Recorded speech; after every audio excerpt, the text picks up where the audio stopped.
I'm banging. Oh. Good evening, everyone. Welcome to the New Hanover County Board of Education's participation meeting, town hall format. This is our first that we've had as a board, and first that our board has hosted in a big number of years. So we are excited to be here with you tonight. Ms. Bowie, would you please call the roll? Here. Here. Here. Here. Here. Present. Also present. Okay, next order of business is approval of the agenda. Do I hear a motion? So moved. Is there a second? Second. Okay, any discussion? All in favor, say aye. Aye. Any opposed? Okay, approval of the agenda. Before we get started, I just want to, again, welcome everybody here. And just as a reminder, our rules of decorum do apply as they would with any one of our meetings. So without further ado, I'm going to turn it over to Josh Smith to lead us through the town hall. All right, thank you, Madam Chair. Ladies and gentlemen, good evening. My name is Josh Smith. I'm the Chief Communications Officer of the district, and I'll be moderating the town hall this evening. I've got a script here to get through some housekeeping, so bear with me. First, you'll notice the QR code on the screen. Josh, I can't. Can you speak a little closer? Sure. Thank you. First, you'll notice the QR code on the screens. This link is also posted to our website. If you scan this code, it'll bring you to a form where you can either submit questions in real time this evening, and we'll be pulling some of those questions later in the evening, or to provide feedback on this event, and we'll take that into consideration as we plan the next public participation meeting in September. This is obviously the first time we've done something like this. We'll work out the kinks tonight, take your feedback, and continue to improve. So we have two parts to the event this evening. During the first part, I'll be asking each board member a question derived from the submissions that we've received so far. Board members, you'll have 3 minutes to respond during this initial portion. And then after all 7 questions, you'll each have 1 minute to provide any additional comments that you choose. Part 2 is going to be me coming around with a microphone to you in the audience to ask your questions directly of board members, as well as fielding questions from those coming in submitted via the form and online for those viewing at home. When we get to that portion, I'll respectfully ask the audience to keep their questions concise and to strive to ensure we're asking questions of all members. And for board members, please remember this is a town hall and not a political debate. So with that, and this is in the notes, I was going to do the let's get ready to rumble, but I'll forego that. Okay, here we go. Here we go. Okay, so we have received hundreds of questions from members of the community, and obviously we don't have time in this forum to address each one, so instead I derived 7 overall themes from 200 plus questions. Those themes are curriculum, equity, bullying, overcrowding, school performance, school calendar, and school safety. So I'm going to go straight down the dais. Ms. Justice, we're going to begin with you. So, among many hot topics in schools across the country, banned books, the content of the curriculum, state requirements, this topic's quite near the top of these concerns. The district is creating an online resource to make it easier for parents to navigate the curriculum content in real time.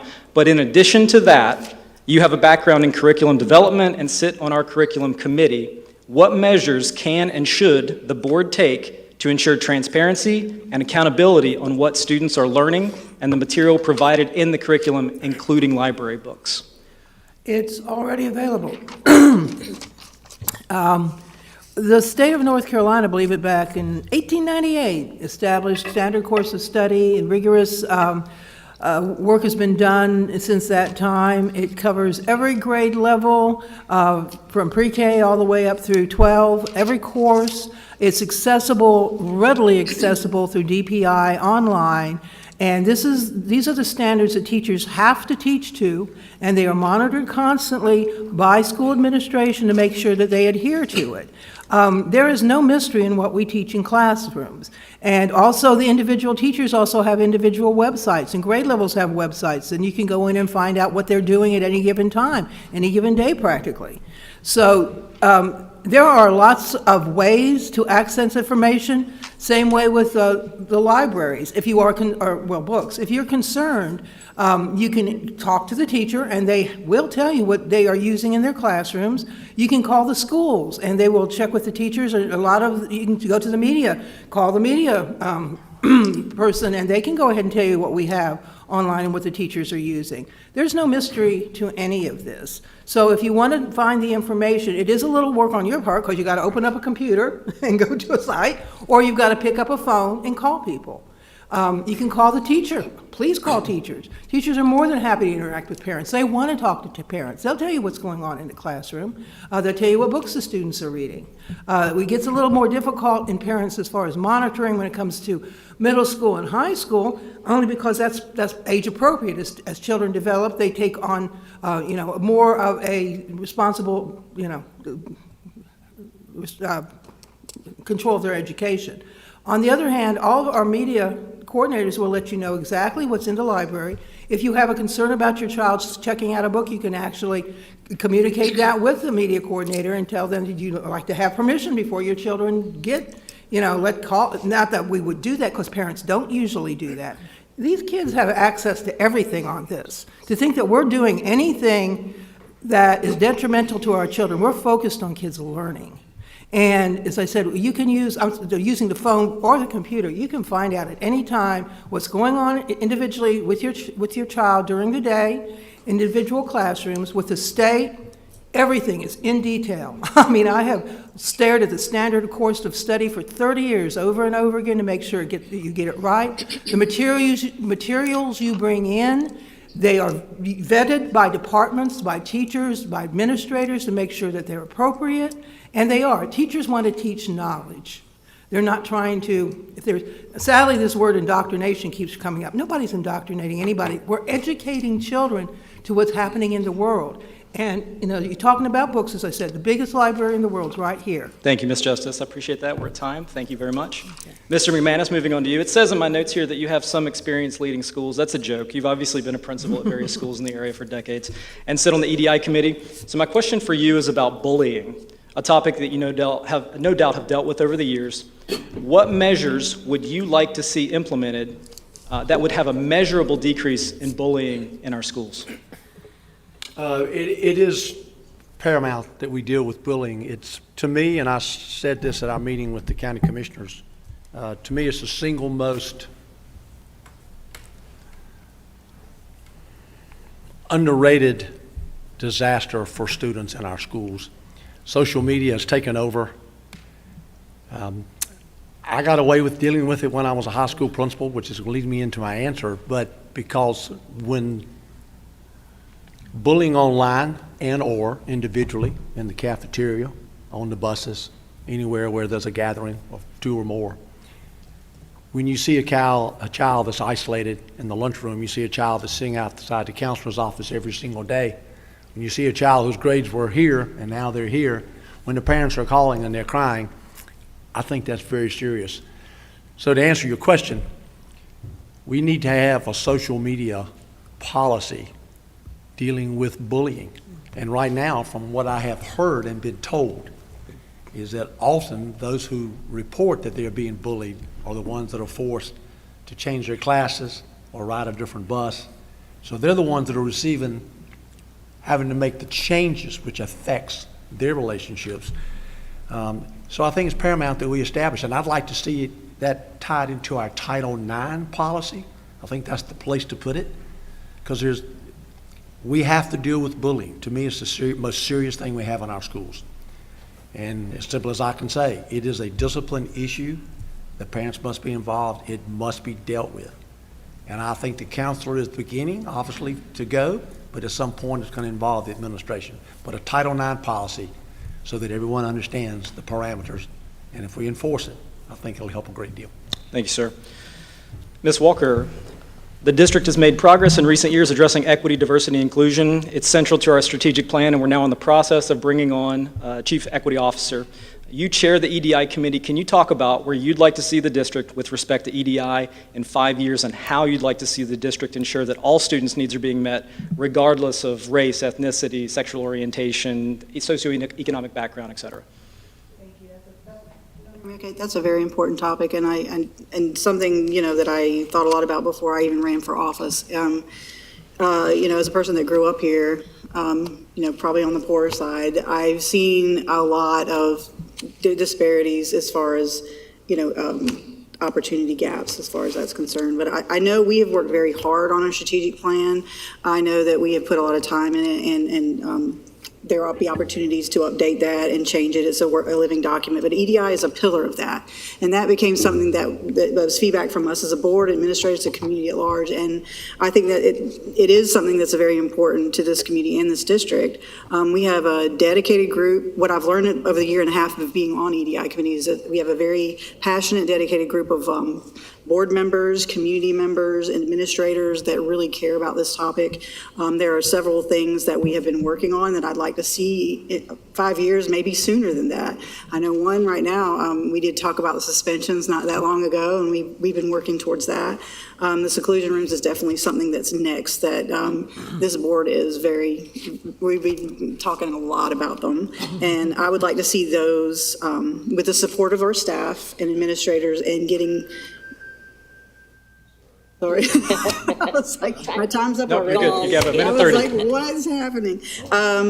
Yeah, so, how we can support our staff and get to a place where we're not secluding children, that's important. Addressing the disproportionality, especially when it comes to discipline and academics, that is very important because what we typically do in EDI, and which we all should do, is start with the data. And what we've seen from the data is that there are a disproportionate amount of children of color and EC kids that are being suspended and secluded. And so, and that goes on to academics as well. They don't get, there's not as much opportunity that we have seen with the data that we can address. And that leads me on to looking at the AIG programs, the Lyceum program, all the specialty programs that we see there's a gap there. And I know we had a really good presentation a couple weeks ago from our AIG coordinator that talked about looking at different ways to assess students and how to include them in programs.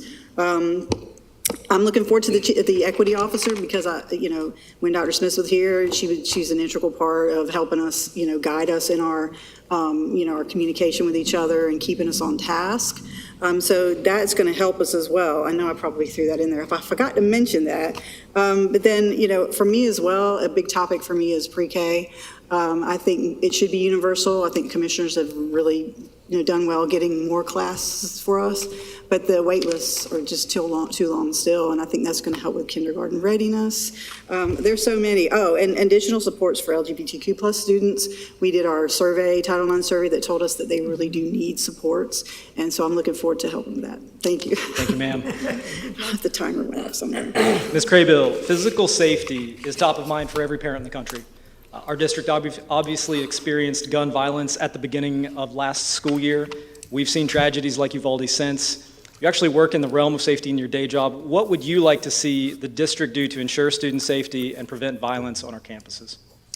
Well, first of all, I just wanted to, thanks for that question. This is, I'm a safety professional by trade, so safety is always on my mind. I can't drive down the road without looking at, construction workers, hanging out of their trucks. I can't walk into a school and not notice, a lot of things that are happening in there. But I do want to say that I think that we have a good, solid safety program and safety initiatives in our school district. First, we just hired a new executive director. You meet him every time that you come into our meetings. In his very short tenure here, he has evaluated our programs and has made recommendations to staff and to increase the staff cohesiveness and understanding of our safety issues, and also working with our community partners, as evidenced here with all of our law enforcement folks here to help us. Not only has he looked at our programs, he's looking at our practices. And with those practices, we are practicing those practices. One of the things, I was an athlete in high school and college, and a lot of coaches up here on the board, you should practice like you play. So we need to have drills, continuing to have drills. We do. We have them at the safety level, at the school level. We have them at the district level. We have them at the crisis management team level, where we have interdisciplinary agencies. We've had the support of the county commissioners to help us in funding a lot of our safety initiatives. First thing coming is Port City United. We've done a risk of vulnerability study that we did in 2019. We are continuing to knock off the things that are on that list. With that, we've had the help of the county commissioners since then, jumping right in to help us put together teams. And they've committed to $1 million per year, to help fund our safety initiatives in our schools. One such initiative is the vestibules that are going on. This summer, we have Freeman, Williston, J.C. Rowe, and Lake Forest Academy. Next summer, we will have Howe, Gregory, Roland Grice, and New Hanover County schools, so that limits the access to coming in the schools. We have a lot more adults in the building, which is one thing that all of us agree on. You have to build the relationships in order to stop some of the problems internally from coming in externally. So we have an SRO in every at least one in every secondary school, and we have commitment to have SROs in all of our elementary schools. We have extra adults in the buildings with our PTAs, our social workers, our counselors, our community partner volunteers. We have security cameras inside and outside our buildings monitoring what is going on. I just want to wrap and leave it with you, is that we need you to help us as well. Is that when you come to a building, don't ask a student or a teacher to let you in a door. Go around to the front, sign in, and do all that kind of stuff. So we really appreciate the whole community helping us. Thank you, Ms. Craybill. We're at time. Thank you very much. Ms. Adams, with budget talks dominating board conversations for several months now, the question around providing schools the appropriate level of resources to meet students where they are is always central to that conversation.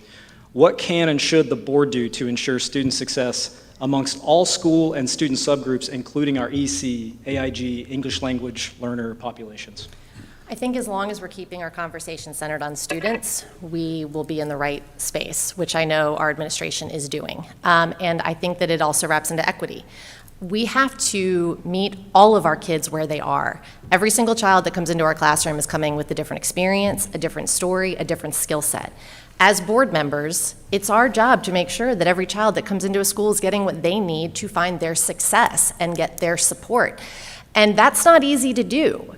There's a lot of different needs for our students, whether they're coming from challenging circumstances in their home life, whether they are coming from some sort of learning disability that challenges them in the classroom, whether they haven't eaten in the morning. And so to be able to say there is one Band-Aid and one budget line item that is going to address all kids, it's not going to happen. So I think what we need to continue to keep doing is listening to our stakeholders, talking to our communities, talking to our families. What is it that you need? And what is it that's going to help support your children and you as families as well? I think as a board, we need to continue to listen. Administration can continue to listen. I think all of the committees that are functioning and having really good conversations and sharing ideas. Innovation comes from diversity. And if we have a bunch of people saying the same thing in the same room, we are not going to create the processes and procedures that are necessary for our school system to succeed. So I encourage different thought, but we need to come to a place that's also respectful. And I think that we've lacked some of that over the past couple of years. And so my hope is that as the board moves forward and around budget, when we talk about where should we be putting our money needs to be on our students and helping them be successful. And so that's a tough conversation, but I ask for respect, I ask for good dialogue, and I'm not even going to use my full 3 minutes, if that's all right. Fine with me. Thank you, ma'am. Mr. Wildeboer, we know that New Hanover County is experiencing explosive population growth. There's no sign of it slowing down. The board's actually heard architectural designs for new schools, but that's on the horizon. And we have a few areas of overcrowding now. How would you like to see the board address overcrowding and increase teacher-to-student ratios? Mr. Smith, I do thank you for that question. And again, I'd like to take 10 seconds of my time and thank everybody who is in attendance here and is watching online. That's a great question. I do think, I look back at my own history, and I started at North Topsail back in 2008, and we had a school of 880 in a school built for about 535. So I jumped in with both feet right off. I think first thing, I'm going to kind of piggyback on what Ms. Adams said, is thinking outside the box. A lot of times making advantage of every square foot you have, maybe even changing your schedule at times to be able to meet the needs of all your students in the various areas. it's a tough situation. Also, bringing in learning cottages. They're a temporary fix. I know they're not the best thing in the world, and that brings us over to Ms. Craybill's area as far as safety, because you put a learning cottage outside, then you have already how you're going to get in and out of the building. I was very fortunate in my school. We had a great PTO that partnered with me and partnered with us, and we were able to put in buzzers and this kind of thing to try to keep the outside students being able to get in safely. But I think it is some of the other things that have been mentioned. Having additional adults in the building to be able to protect those students as they do go in and out of buildings. Obviously, looking ahead, as you mentioned, in new growth, new buildings, partnering with the county commissioners and with the state, looking at a possible bond to be able to fund some of these new schools. It's a great problem to have. It really is. It's a tough problem, but it's a great problem to have because that means there are students that want to come to our schools. And, I think in the big picture, it's all about what's best for our students at all times. So I think we need to look at every avenue we can.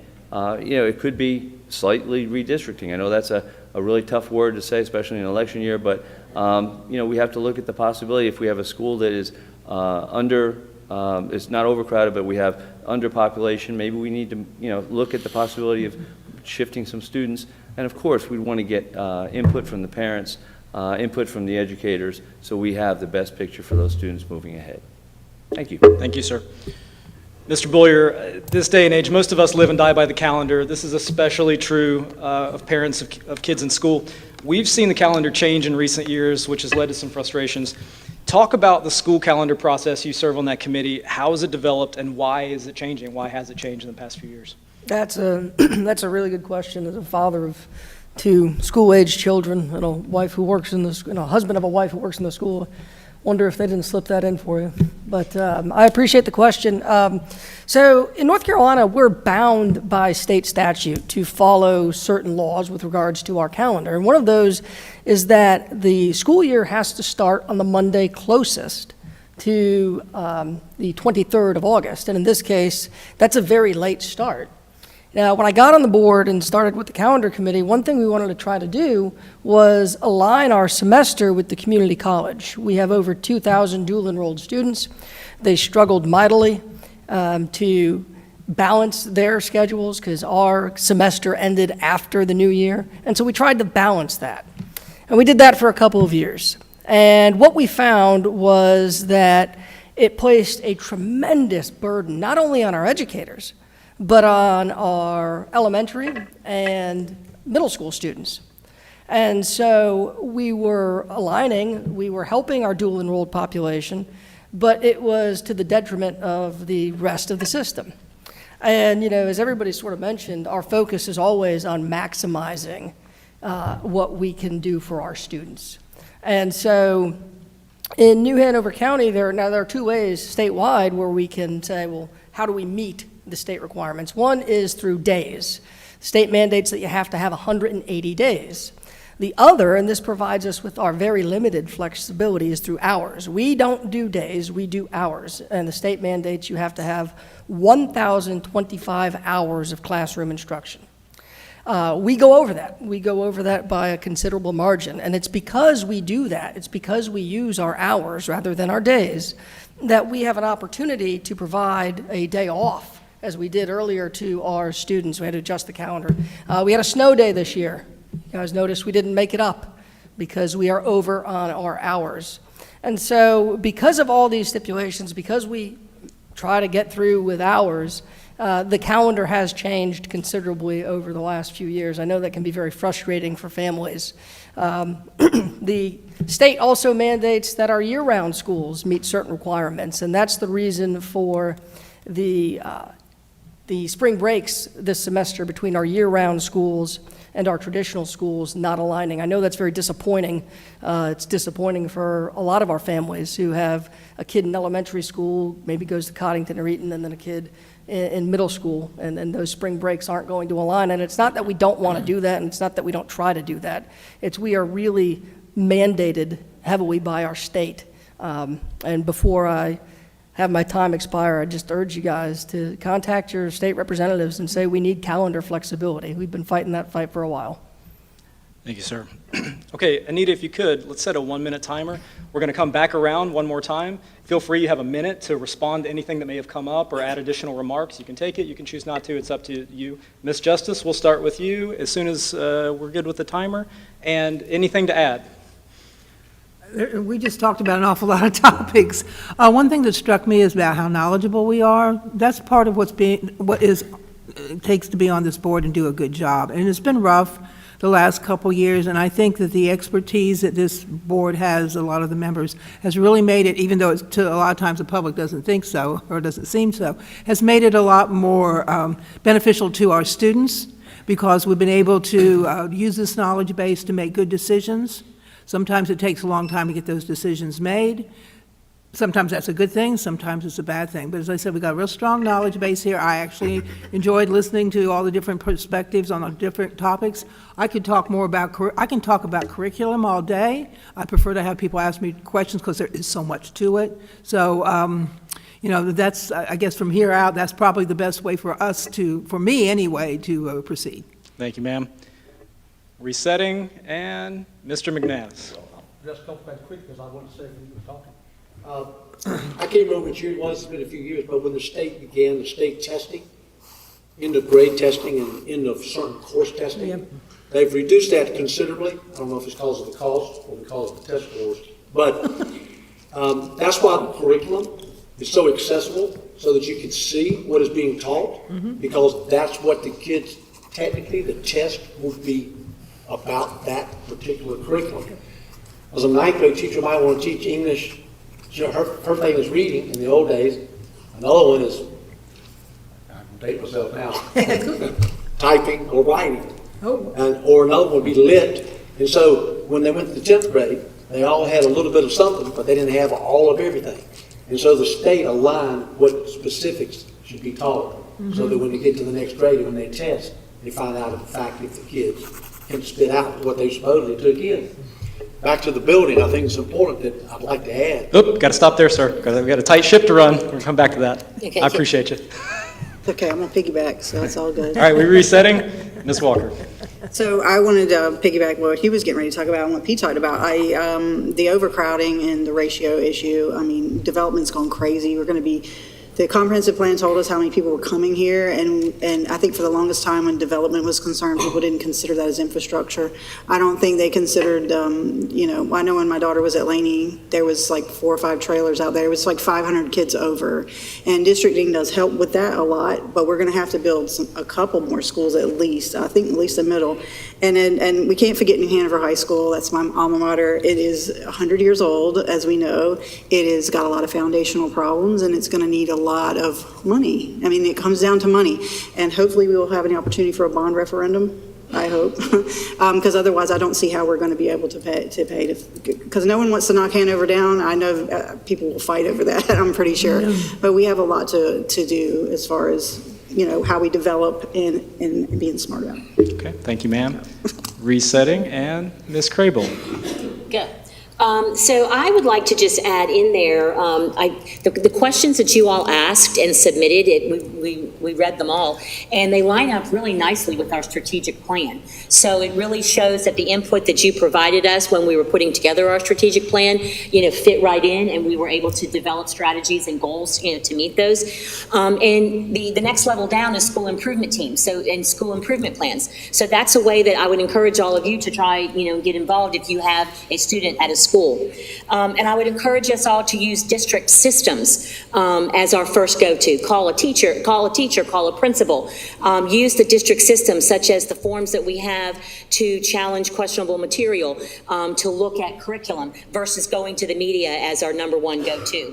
And then also, too, just get involved. And you'll see as we're coming up, we're working on board committees and a common application process. So we're looking forward to having more people join us in our effort to support our students. Thank you, ma'am. Ms. Adams. I would just like to comment that, I had an opportunity to see the questions that were submitted, and so many questions were relating about school safety, and I think it was right after the Uvalde shooting, and as a parent, I feel that. It's terrifying to think that our child would go to school and not be safe, right? And I just want to make a comment to that, because this rolls into what Hugh talked about and what Stephanie Craybill talked about from the safety perspective. A lot of it starts with mental health. And I want to remind parents, we have mental health supports in place at our schools. Please make sure your children know how to access them. Please make sure that our counselors, to know that your counselors are there. We have social workers. In some schools, we have communities in schools. Make sure you're reaching out. I have a 10-year-old son, and, he is in that place right now that suicide rates are the highest for boys between the ages of 8 and 12. So it starts early. So let's make sure that we're doing our due diligence as parents, check in with our kids. Let's make sure we're keeping our kids safe and having difficult conversations. Thank you, Ms. Adams. Resetting. And Mr. Wildebohr. Thank you again. I'd like just to talk a little bit more about safety. As a principal, I always told my staff that the school is often and should be the best and safest place for all our children. And along those lines, I think I met this week with the Sheriff's Department. We talked about it with some other high-ranking officials, and we talked about some of the safety issues and some of the ways we can improve those. One I'd like to look at is safety teams in every single school. We have an overall safety team, but not every school has a safety team.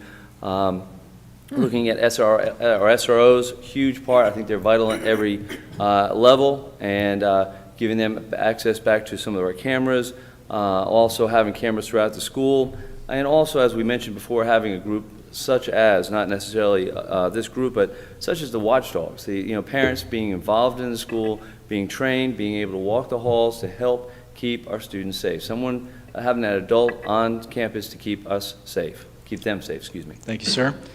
And Mr. Boyer. Yeah, I'd like to touch on safety too, briefly, but just from a slightly different perspective. I spent 13 years in the military, law enforcement, physical security. That was my first career, and I can tell you that the best time to stop a bullet is in second grade, not seconds before they start flying. And so, with all, and Mr. McMahon touched on it as well, with all of the things that our kids have going on and all the things that they face that we didn't face as kids, mental health is more important than ever. We are coming out of a pandemic where for, a year, the anchor that is the life of a child, that school, that safe space, that was gone, that was taken from them. And so, the pandemic continues and its effects continue for these kids. So, I think mental health is the #1 safety issue because it blocks the other physical security issues, or it can. All right, thank you, sir. Okay, this brings us to part 2. I'm going to transition microphones in the back. If we could get the portable mic working, please. So we're going to transition to part 2, and this is going to alternate between me coming around with a microphone and asking and allowing you to ask your questions of the board. That we have enough or few enough people where I'm just going to make my way across, starting this way and going this way. And then we're going to alternate with questions that are coming in real time from folks viewing live at home, if we have questions there too. So am I good on, yep, testing. I think we're good. Okay, and then Anita, if we could reset to 3 minutes, and we'll stick to the 3-minute format as we move out. So if we're ready, I don't have to go this way, but I can start on a side. All right, I see a hand over here, so we'll do the opposite of what I just said. I'm going to Maury Povich it. I'm not letting go with this microphone, so I'm going to hold it. No. As you know, I attend a lot of board meetings, and one thing that has become apparent, I just retired as a teacher, and I worked at J.C. Rowe, which is one of the alternative schools, and I realized that almost everybody sitting up there has no clue what's going on at J.C. Rowe, and I can honestly say I've not really seen anyone from the central office there very often, except for one person who volunteered to cover as a sub when we ran short on subs. I want to know why some schools do not get visited very often, and what you really should do to fix that in the future. Is there a particular board member that you'd like to pose this question to? Any one of them can handle it, but apparently Wildebohr. Okay. Mr. Wildebohr, please. So I raise my hand back. Well, first off, I would like to say I do try to visit schools quite a lot. I have not been to Rowe, I will be honest. I've been to Mosley at least 4 times, and I do go there and try to talk to teachers, teacher assistants, students. I mean, students are the best part of the whole equation. But to get more people to go to schools, I mean, just what you did, invite us. I would love to, if something's going on at a school, I think any one of us or all of us would love to come. I guess if we all came, it might be a problem because you're not allowed to have 4 people at one school. But please reach out. You can send me an email, say, hey, could you stop by my school? I actually had one of the principals, after we had a newspaper article, reach out to me and say, hey, my staff is in turmoil. Would you stop by tomorrow? I said, yeah, I have several things I'm supposed to do, but you know what? This is more important. So I cleared my schedule and came out there that day. So, I'm going to put Roe on my schedule and I will be there. They have parent nights, Mm-hmm. and I know that the board was invited, and I believe, Judy, didn't you come to one? I thought you did. Somebody did come to one briefly. But our population was actually very different from Mosley's, because Mosley's gotten away from more of a traditional alternative school to just alternative. But yeah, I mean, I know that there was one in the fall and one in the spring, and we did put it out there as a big invitation. Well, it was an after-school event.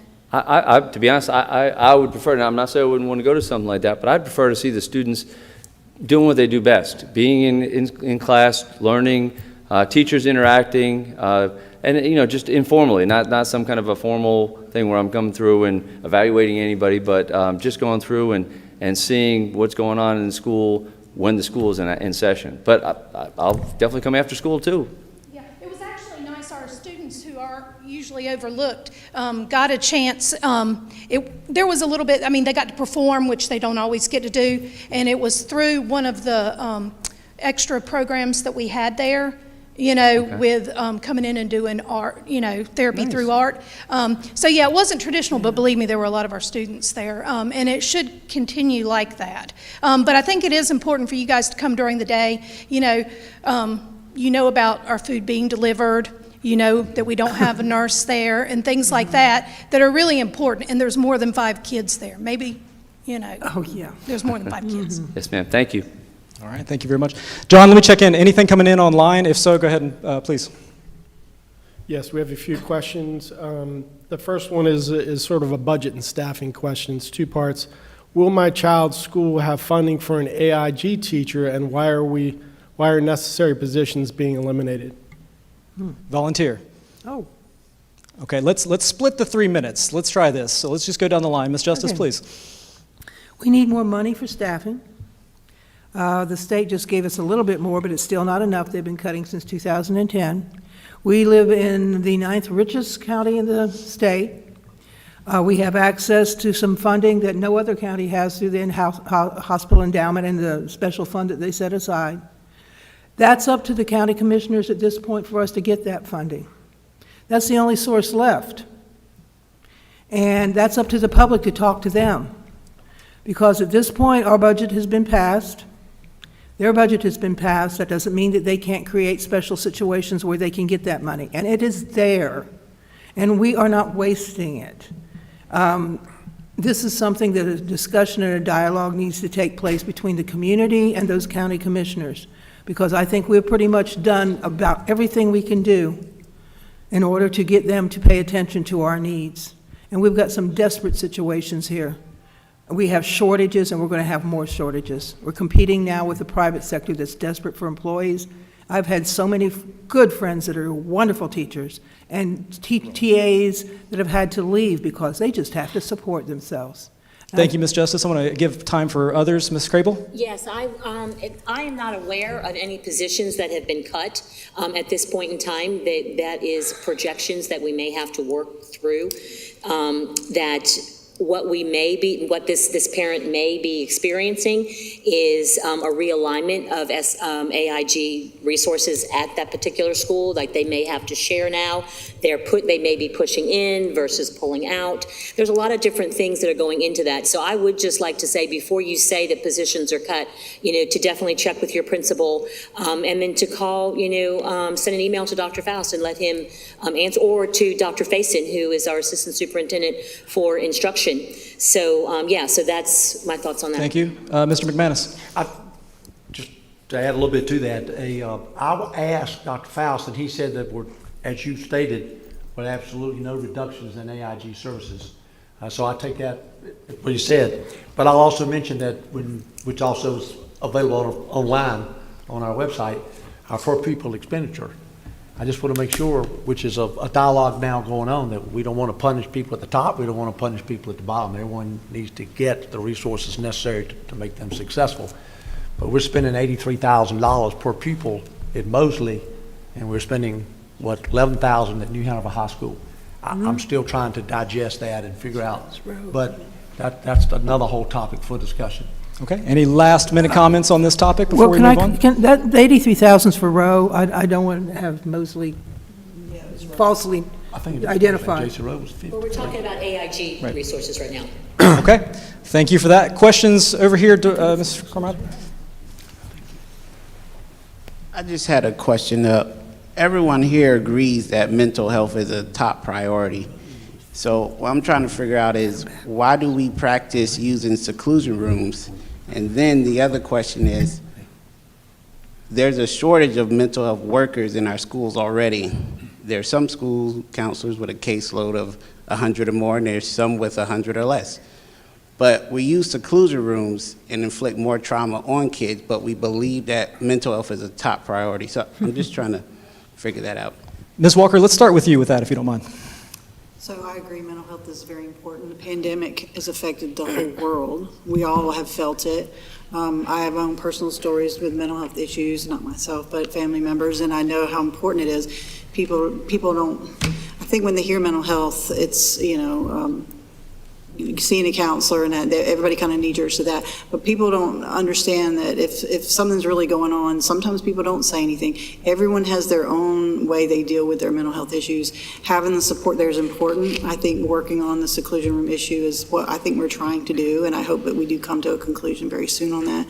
But that, that's still, to your point about not having enough mental health support, I think we really do need to look at that, because I feel like, I know, at least from my personal experience, at high school, counselors were a lifesaver. And I think that if we had more people there that were accessible, that, if a kid was having an issue, could just walk in and talk to somebody, that would be very, very helpful and not feel like it was a stigma. I don't know if I answered it, but I hope I did. Thank you, ma'am. Any other comments from any other board member on this question or topic? I was just looking back through, Ms. Bradford asked me this question a while ago about mental health professionals in our school system. So we have added 150 counselors, social workers, school psychologists, plus 38 mental health therapists to our system this year. And of these people, they're being put in equitably through the school systems that have the higher number of needs. But that's numbers that we currently have. Okay. So the question is, why still use seclusion rooms? Well, that was the second part of the question. So which one did you want? We all answered the first part, the mental health. Right. I will. So pause the timer real quick.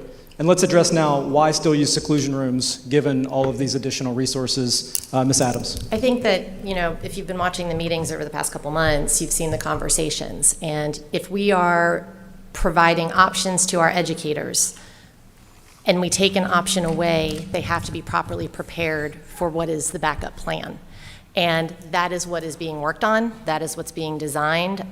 Julie Varnum and our student support team are actively developing strategies, looking at training, and we're working through the system. We've all seen the data. We understand that the community's concern about seclusion rooms. I've also been in a school where I was volunteering in the morning and a chair got tossed across a room, and I watched a classroom of children be evacuated of a second grade classroom. And so I'm not saying that seclusion rooms are the end-all be-all and that it's something that we should be working to have our children be placed in, but there are extreme circumstances. If we can get it on the front end, if we are working with SEL curriculum, helping children learn to regulate emotions, helping to come up with strategies to work through those, hopefully we don't have to get to that point, and that is what our student support team is working on right now. Thank you, ma'am. And this is an important topic. I purposefully left it off the 7 that I derived because I knew we were going to talk about it tonight. So I'm going to pause the timer and give ample opportunity to address this. Mr. Boyer. Thank you very much, and thank you for the question. There are obviously times, we operate in a system with 26,000 students and 4,000 employees, and mistakes get made, and there are times where somebody might use seclusion inappropriately, and that is not okay, and that should be brought to our attention. But the question is, why do we use them? There are also times, to Ms. Adams' point, where kids just have an absolute break and they are a danger to themselves. And I'm so glad, I really hope that nobody has a child who has that type of episode or that type of need. But it does happen. It does happen in our school system, and they need that tool to be able to address it until they are equipped with another tool. So we're working through that process. Thank you. Ms. Justice? Right. My background's different than, I've actually worked with at-risk kids that were one step away from being adjudicated because of behaviors. And I've also worked in other school districts across the state. I've never in my life seen so much use of the seclusion in this, and restraints too, as in this district. Luckily, it was brought to our attention by a parent. Thank you, Ms. Isles. And then other people have recognized the situation and keep fighting to end them. If you've seen the stacks of kids that were, this thick, of kids that have had to go through that in 1 year alone, it was unnecessary. Because I have worked in other districts, it was part of a culture that is now changing. We are getting training, our staff is. But to say, I don't think ever, if you have the right training and the right knowledge and you start young, you don't ever need to be using seclusion rooms. Just restraint with properly trained people can be necessary.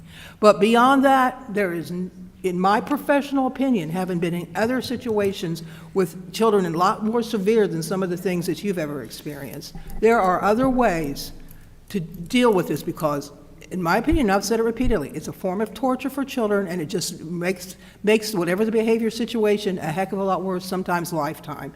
Okay, Mr. Wildebohr, if you could close us out on this topic.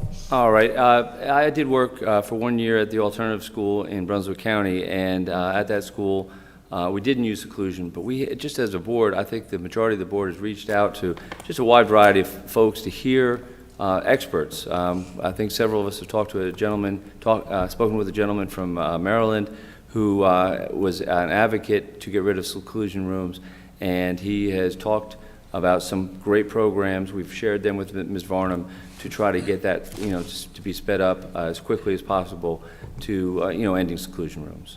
Thank you, sir. John, do we have anything that's come in online?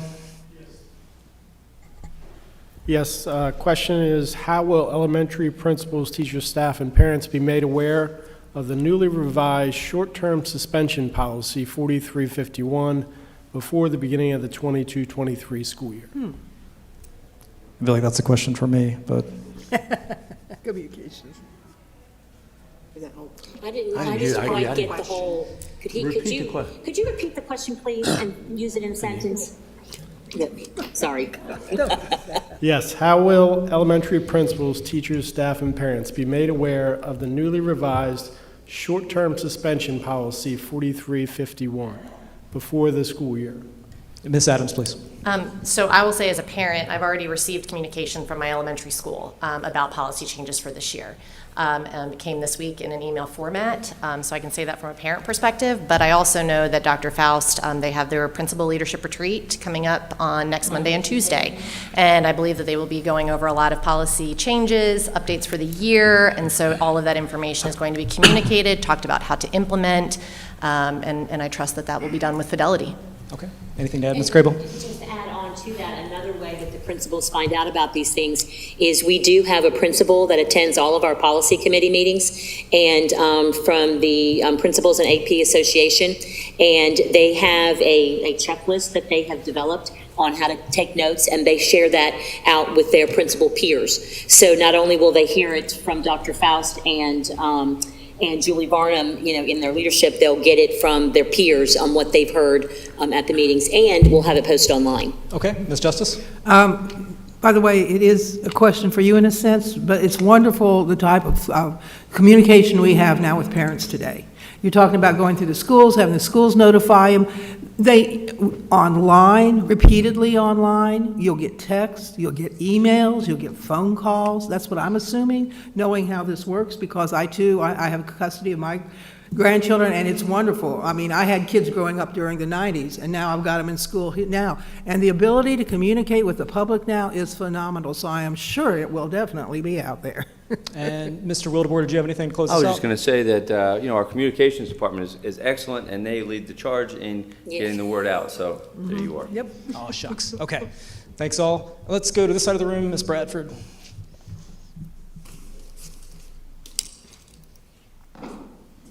So we've had 8 topics. And then Dorian brought up the seclusion rooms. And I want to commend you for talking to us. We've waited a long time to get to talk to you. So we've done, let's see. We've done school safety. We've done curriculum. We've done bullying. We've done the EDI officer. We've done the budget, growth in the population, calendar in school. I haven't heard anybody address academics. We have children that are failing to read and write and do math, and you cannot succeed in life without reading, writing, and doing math, the basics. Parents want their children to learn the basics. They can't get a job unless they can fill out an application. They're not going to go to college unless they can read and write. They're not going to build the next rocket to some planet if they can't do math. They can't be employed by me if they can't read and write and do math. And yet you're not addressing the academic performance of our students. Over half of them can't read and write. So what are you doing right now to teach our children how to read and write that we don't know about?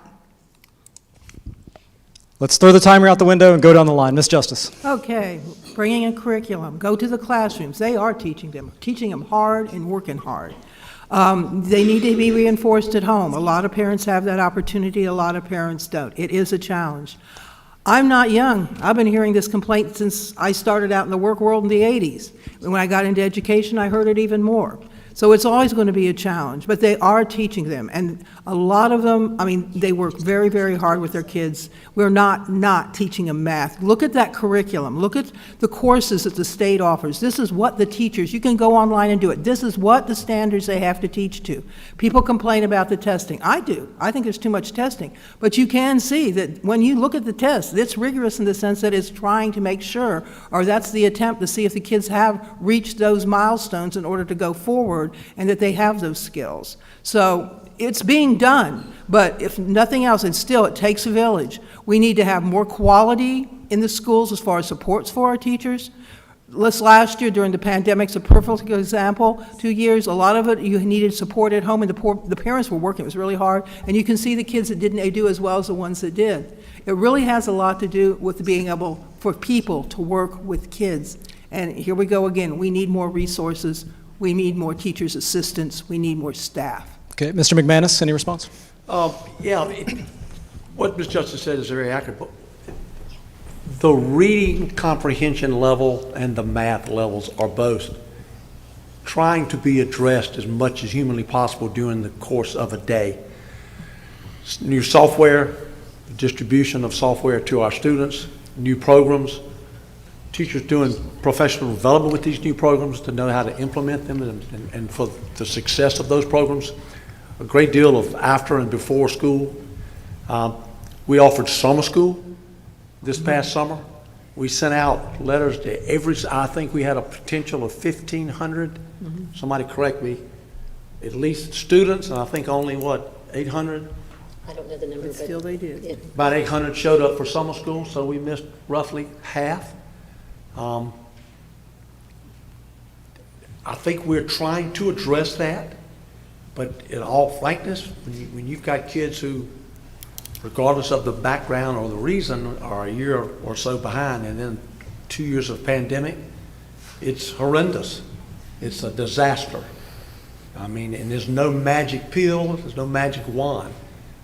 It's work, but I do know that we are focusing on kids with their reading and their math, if we can get them to come. And I'll throw this in, which is a bar, because I was the upset potato, but the 50 rule did not help that. We have stopped that. That is going to be readdressed. You'll hear about that in the next meeting. And so we are stepping up and doing the best we can. The trick is to get the kids into school. I don't know if running the buses That's been done off and on for years across the state, across the country, to try to get kids into school in the summertime. That's the only time we have, unless somebody wants to go to year-round schools. That's something that hadn't been discussed, but take the kids that are so far behind and they go to school year-round. Thank you, sir. And So, Ms. Walker and I tag teamed a little bit. absolutely, please. So, And again, the question is, and correct me if I'm wrong, what are you doing right now to address academic deficiencies as a board? Is that fair? Why are so many children failing? Okay, well, first and foremost is that we look at the academic performance from previous years and compare where they are and where we are in our testing right now, and use that to inform our different instruction. We use Ymca math. The teachers have all been through training on how to do that. I sat in on one of the classes for an 8-hour day, learned lesson planning and practiced, teaching those, which was very good. We have the same sort of program in our language arts, a Foundations, thank you. And I've sat in that class too, where you're teaching kids back to phonics. But I do want to encourage you. I mean, I don't know all these things off the top of our head, but if you go to our school website under the strategic plan, you'll see all the different ones. And what Ms. Walker pulled up real quickly was the strategic plan, and we scrolled down through what is this called? The goals and strategies. Academic performance. Yeah, and go down to it's goal number 1, academic performance, and it talks about things like how we monitor the progress, how we use PLC, so the teachers get together and talk with each other about best practices on how to teach. We have professional development that lines up with that. Our North Carolina teaching survey, our teaching working conditions survey showed that teachers were aware that we were trying to align PD with the things that they need, and that they were happy that they got to select different things to go to. I mean, we've got reading. One of our strategies is increased percentage of students reading at or above level, third grade level at 90%. And then we've got the first one is what we just talked about earlier, is increasing the number of pre-K students, meeting or exceeding age expectations. I mean, all you have to do is go on and look at the strategic plan to look at all the different strategies that we have all gathered together. School board members, community members, administrators, everybody has put together as goals. And we have timelines, we have people that are responsible for it that have to come to us and let us know. So, I mean, as far as, in the EDI realm, like I discussed earlier, there is disproportionality. There is a problem. We need to address that. And I think one of the strategies was pre-K, kindergarten readiness. Because if you have students that are coming in behind, but we can catch them up by the time they get to third grade, they're going to be doing a lot better on third grade EOGs, is what we get. That's what we get judged on. I mean, great. Okay, thank you, ladies. And this is strategic plan high level. Each school has their own little mini strategic plan called their school improvement plan, where they're actually looking at the data from their own students and looking at where we need to put in more programming, or where we need to use our instructional coaches better. Okay, Ms. Adams? I am a huge proponent that one day of tests does not represent what's going on in a building. It just doesn't. I understand the failure numbers, but there's also other data that you need to look at, and that's the growth, right? It's not just about proficiency. Are we growing our students? And I think part of the reason maybe we haven't talked about the failure rates in this conversation so far is that no one's asked, but really that's a given. That's what we do. That's why we're here. We're here to support the academic success of all of our students. Math and reading, we understand. That is the central portion of this. Our teachers are looking at data daily. And when they're looking at that data, they're figuring out, okay, student A is struggling in this competency. Student B is not. How can I diversify my instructional strategies to reach both of these students to make sure they are continuing to grow? It's happening every day in our classrooms. You can see it in the reading breakouts. It's 100% of what we're focused on. And so I think that, and I'll just throw this out here. Next year, we've got an after-school partnership with the Ymca. I'm on the board for youth services, and I can tell you that they're looking to hire educational support, not just after-school camp counselors, because even our after-school partners are looking to support academically. It is a community issue. We've got to work together. We are partnering with a lot of organizations that are focused on our students and their growth, and academics is, I 100% assure you, at the center of all of that. Mr. Wildebohr? 1 sec. My question. I've seen the strategic plan. I watched it all. A majority of what I see in the strategic plan and a majority of what I see you do week after week and month after month is EDI, SEL. And we want our children to have good mental health, but they need to read and they need to write. They need to understand the civics of our country. They need to know to salute the flag and the national anthem. This is the only meeting I've ever been in where our kids don't stand up for the national anthem or the Pledge of Allegiance. So we're failing our kids, and you're giving me defenses, but you're not telling me anything that, you're just focusing all of your attention on social emotional learning and not on the basics that parents want to see, reading, writing, and math. Gentlemen, if you could close us out on this topic, and then we'll take other questions. All right, well, thank you for that. As I said before, I try to go to schools a lot, so I'm going to just give you just a small synopsis of some of the good things I've seen. Not across in every single thing, but some of the best practices I have seen. Teachers that know their students to the point where in small groups, yes, I love elementary schools, but in small groups where they have students in different groups and for different subjects, and those groups are changing at all different times. So they bring those students together, they work with them, maybe on a different concept, they're doing something else. Raising the bar, and I can't say I've seen that throughout everywhere, but that's something that needs to happen. I know we've been through a pandemic, so we're like, okay, we're just going to kind of stay in the same old mode. We need to raise the bar. We need to challenge our students. We need to challenge our teachers and teacher assistants for their very best each and every day. I know they do their very best, but we need to continue to keep that up. As Mr. McManus has mentioned, we got rid of 50. I mean, I am definitely one that would say that 50 was nothing but a pain that really hurt us, because it did. Giving somebody something for nothing and not challenging them and having at least an expectation, and there's that big word, expectation, that they are going to try their best. And I talked to a teacher for over an hour one day from one of the high schools that told me that we can't get the students buy-in because we're giving them a 50 so they don't even need to try. Hand in glove with that is the attendance policy at the high schools, and not at the elementary, but at the high schools, where we said, if you come, that's great. If you don't, well, that's okay too. It's not okay. You need to be in school to learn. You can't learn from home. Yes, I'm not a big virtual learner proponent, but to be there with the teachers, to work with the teachers, face to face, in small groups, helping those students to, okay, I didn't get that concept. Can you work with me again? After school too, whatever you need to do. And that's what that teacher told me. We'll do whatever it takes to get our students to success if you give us the opportunity. And that's what we need to do, is we need to support those teachers, teacher assistants, principals, everyone like that, so that they can have that opportunity to do their very best job with those students to educate them. Okay, Mr. Boyer, final comment? Yeah, thank you very much, and I love Ms. Crable, Ms. Walker, I loved your answer. What are we doing? We're doing Eureka Math. What are we doing? We're doing foundations.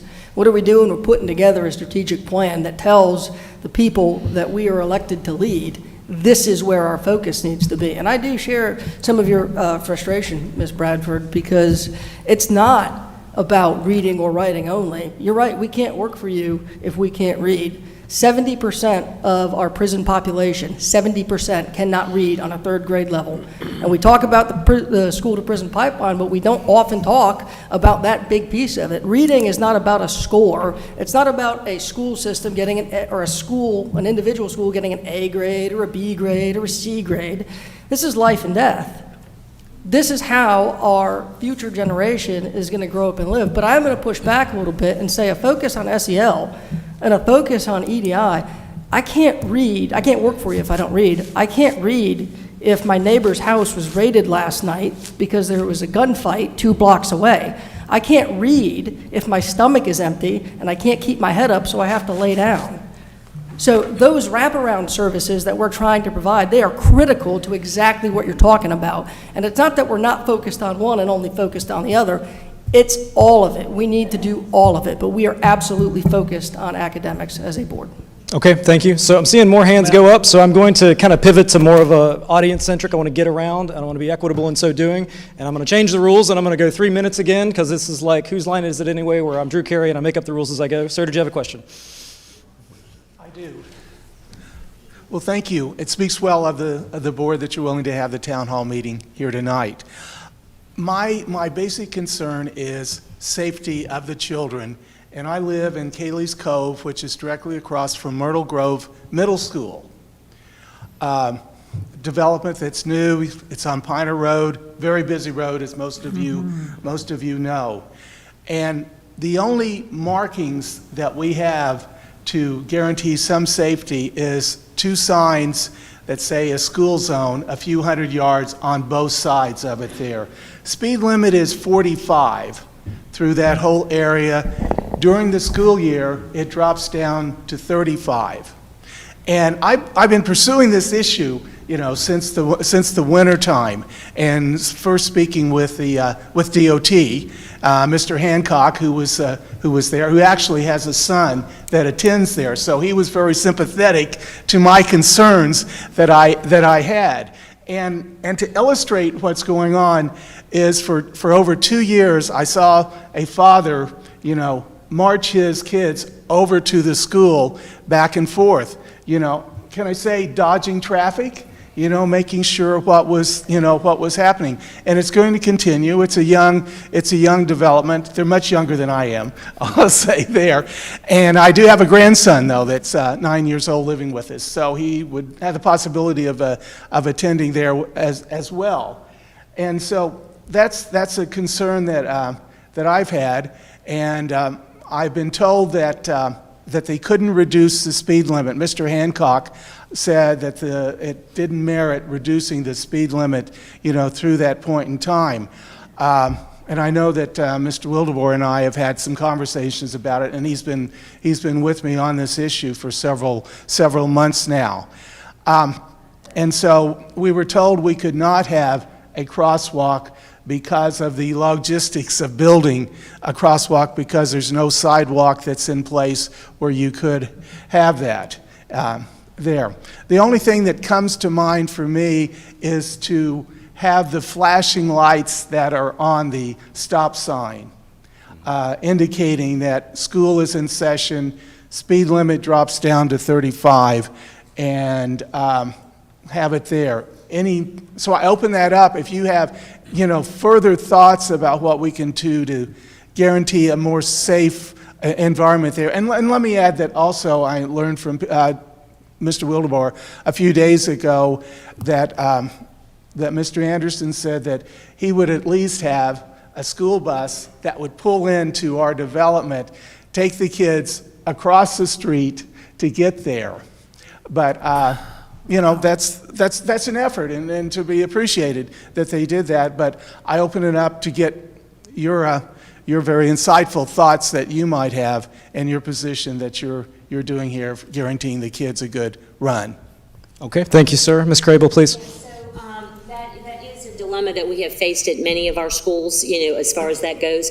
And unfortunately, our hands are tied on some of these issues. But I'm glad that Mr. Wildebohr pointed you to Eddie Anderson, because the school board doesn't really handle those kind of issues. That is what his job, and we would work with the safety department here at the school system. Mr. Locklear would go out and do that. We can request traffic studies of our county commissioners, our county road management group, getting lights in. I mean, even at Laney High School, when we have my son went there, it took a while to get stoplights where you need them. So it is a more broad effort than what this board can handle.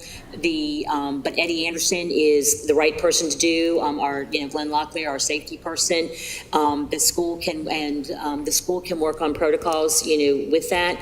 We can work on, trying to get the school zone, the speed limit down in school zones to make that happen. So it's not what you want to hear, and it's not what I want to hear, but it's a long, drawn-out process that we have to go to the DOT because they're not our roads. Okay, Mr. McManus, did you have a comment? The hurdles with the city, the county, and the state are obviously overbearing.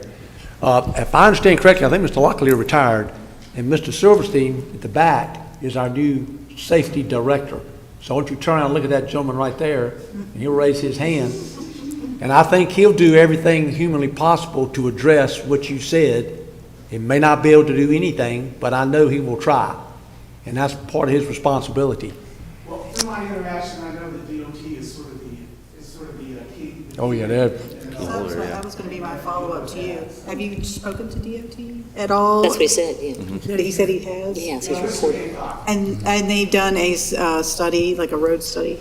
Or They have done a study on speeding, and they said it didn't merit reducing the speed limit from 45 to 35. And I guess usually what happens is they do the traffic study, but then they also see if there are any accidents that have happened along that stretch. I like the idea of maybe reducing the speed limit, but I don't know if that's a separate study. Yeah, we're not allowed to do that. Well, Yes, I mean, since no. you volunteered the information, Mr. Hancock was actually involved in an accident. How ironic. Wow. Mr. Boyer, bring us home. Yeah, I did want to say, there's nothing quite like God on earth, like the North Carolina Department of Transportation. It is a tough hill to climb, but I will certainly, I'll reach out. I'll encourage our county commissioners to do the same, because I do share your concerns with Piner Road. So, thank you. Let's take one more from in here. I want to. Let me get one from the middle, and I see everyone. We'll get to you, I promise. Hello, everyone. With the recent reinstatement of mask mandates in our friends in California, I guess my question is for you, after we know the results of masking our kids and locking down for 2 years and the state of our academics and mental health, what is your intention if it comes over this way? Are we masking our kids again? Are we locking down? Let me go, Mr. Wildebohr, first. All right. Well, as I have been throughout the time, I would be against masking. I don't see, everything I've seen shows that masking, especially the regular cloth mask, is about 20%. The health department, if you remember, I asked that exact question. They said at best they've seen 20% effective. So I can't see any positive to it. As far as locking down, we wouldn't be locking down. You know, that might be a county commissioner thing. That's not in our purview, but that would be my stance on it. Okay, Ms. Crable? As far as we have not had any conversations as a board about that. In fact, I was really surprised when I saw the number of questions about masks on the list, because we have not talked about it, even though the numbers have risen a little bit into the medium risk factor. You know, we haven't even talked about that, but you know, any student, any teacher, any community member, any time in our schools is welcome to wear a mask if they so choose, but that is not on our radar. Ms. Walker? I would say, I know typically we have been paying attention to what the state and federal level, what they do. They've just retired the toolkit. The toolkit. Yeah, so I don't see an indication from our state government to really kind of, I guess, put us back in the position where we have to vote on masks all the time. I look at it like this. Like when we first started it, it was different. It was, people didn't know what was going on, and a lot of people were getting sick and dying. But like and you know, unless it's some kind of, I mean, I'd have to look at the data, but unless there's some kind of really terrible variant that comes and just wipes everyone out, I don't see us doing it. At least I'm going to speak for me. Okay, Mr. Boyer?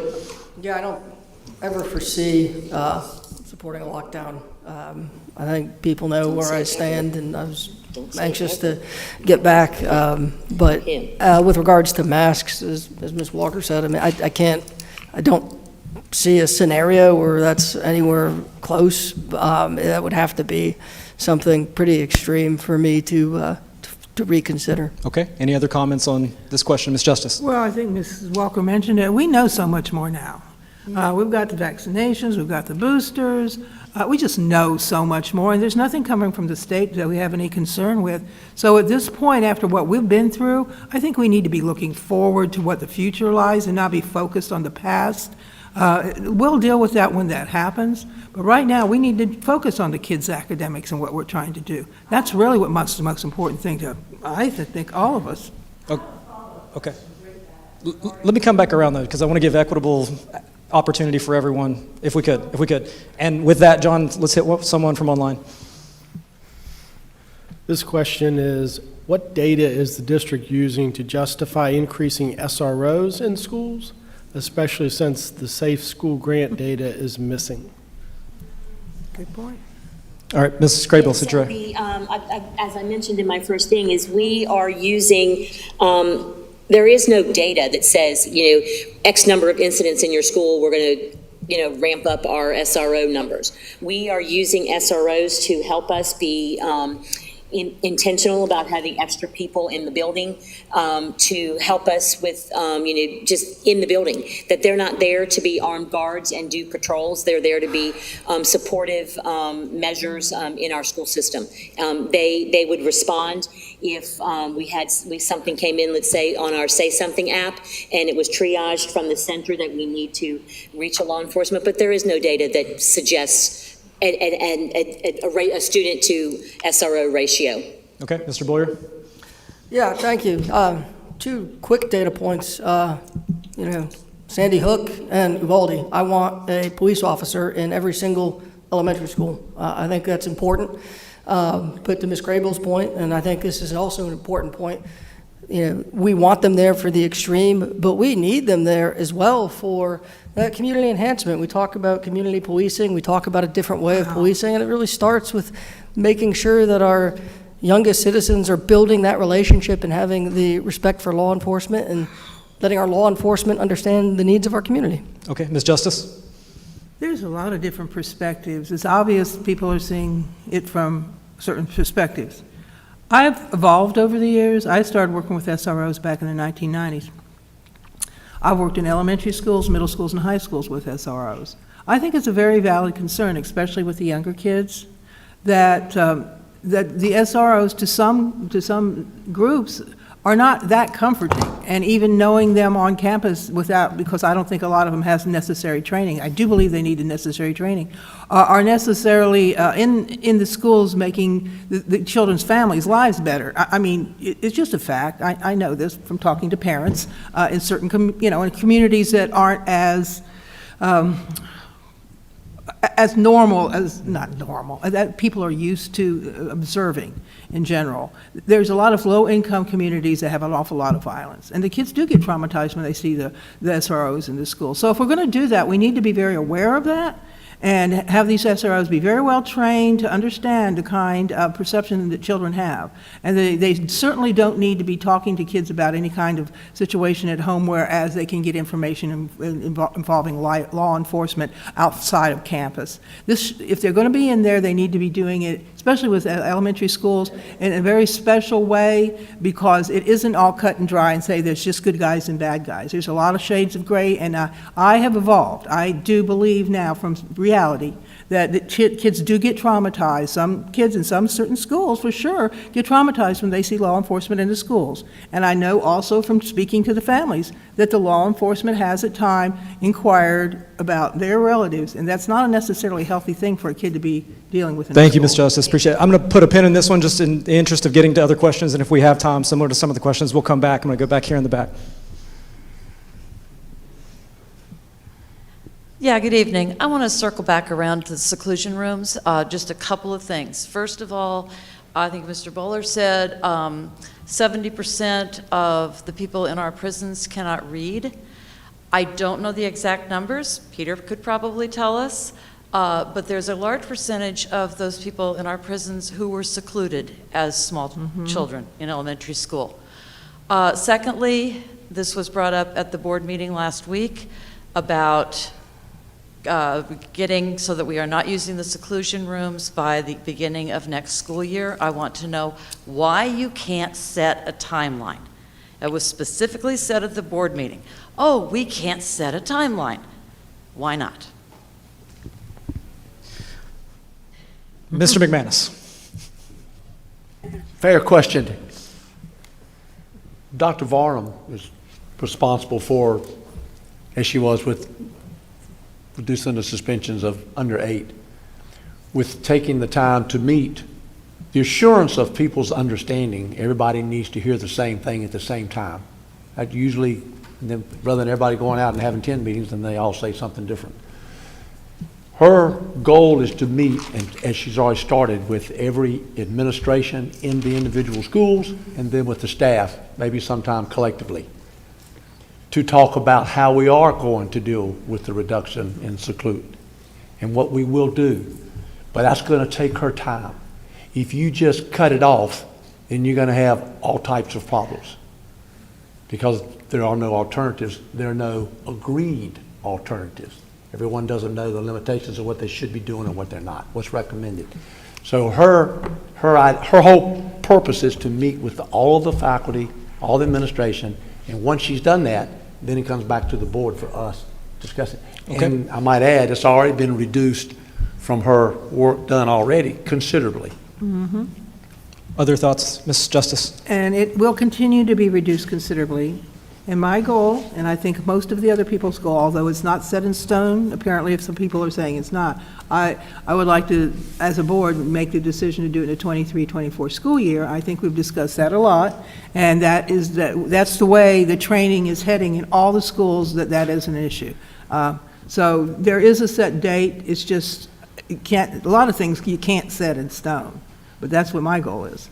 Ms. Crable, final comment? And I just wanted to sort of pull together what Ms. Justice and Mr. McManus said. The reason that we're not setting a timeline right now is because we value the input tremendously of the teachers and the principals at the schools. And Ms. Barnum has asked that she has the opportunity to do professional development with them, get their input, and allow them to work on their school improvement plans, which aren't due until October. So because we value the input of our staff is why we're not jumping the gun. This is why I'm not jumping the gun on setting a date. And Thanks all. Okay, let's go back to the audience. Good evening, and thank you for having this tonight.